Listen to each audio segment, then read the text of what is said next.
Hello, good evening. My name is George Apua, a biomolecular major from Clarkson University. I'm here to interview Mr. Francis Dayamba about the factors that limit accessibility to primary education to the youth of Benin, West Africa. Then we also discuss the role of education in the development of third world country. Francis Dayamba was born in Albany, New York, and at the age of 8, moved to Benin, West Africa, where he lived 10 years of his life. What sparked the move was his father worked for the NGO called IFESH Benin, and this exposure developed his interest in primary education. He is now the president and founder of Clarkson University club called the Amunge Found, which helps youth in West Africa. Francis, can you tell us more about, welcome to our studio, Mr. Francis. Hello, Mr. Apau. Thank you very much for that big introduction. No problem, Mr. Dayamba. I mean, can you, before we move to the major topics of discussion, could you briefly tell us more about the Amunge Fund? Yeah, sure. The The Amunge Fund is a newly established club on campus.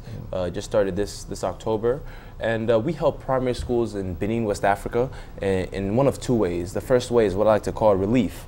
And relief is, I guess, giving students the basic necessities, so running water, books, pens, pencils, that sort of thing. And the second way is what we refer to as sustainable. And sustainable is basically providing schools with business plans and giving them the startup money to actually implement these businesses. So those are the two ways in which we help schools in Benin, West Africa. That sounds really good, Mr. Dayamba. I'm guessing your experience with the The Amunge Fund gave you first-hand exposure to the limit education accessibility. Yeah, it definitely gave me exposure to the factors that limit education accessibility.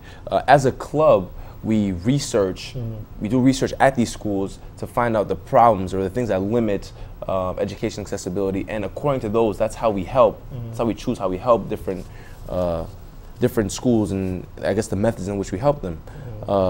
And I've been exposed, I guess, to the factors that limit education in Benin, West Africa through a variety of, I guess, perspectives.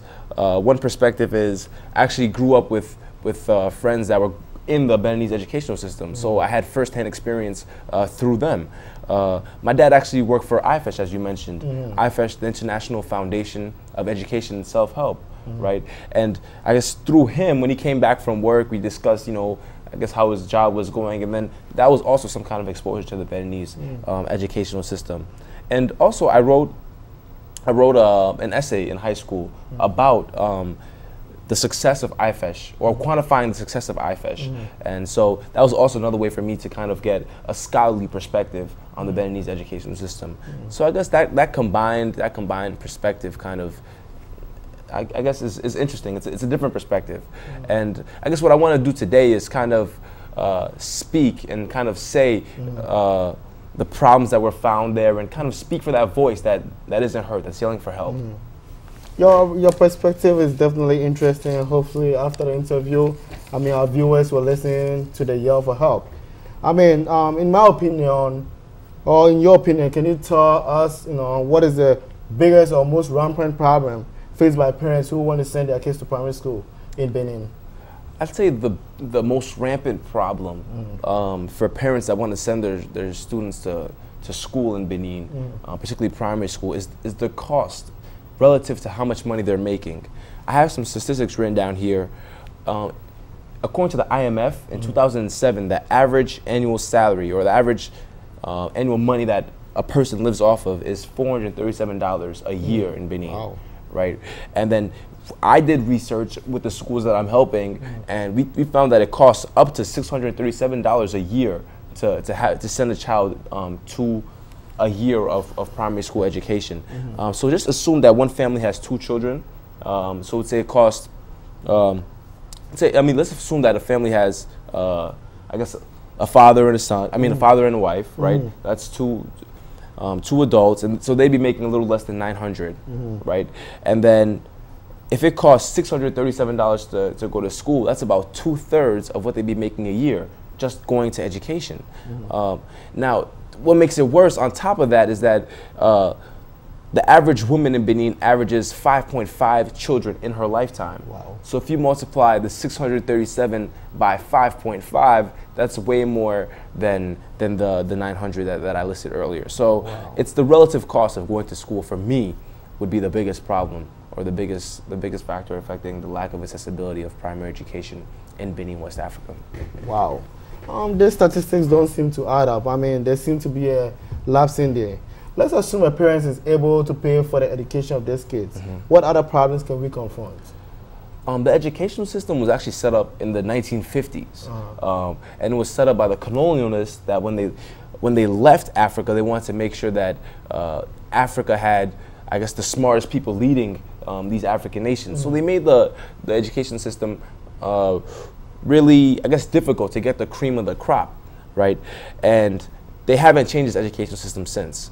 So it's outdated, and it's very difficult, I'd say, to get through. Secondly is the lack of qualified teachers in the educational system. When I did my research, when I was helping the 2 schools that the DMUGE Fund helped, we went to these schools and we found that a lot of these teachers didn't have high school diplomas. Wow. A lot of these teachers weren't trained on how to teach very well. You know, so the lack of qualified teachers is definitely a huge problem. And I want to say that is partly due to the fact that the government is not investing enough money in education.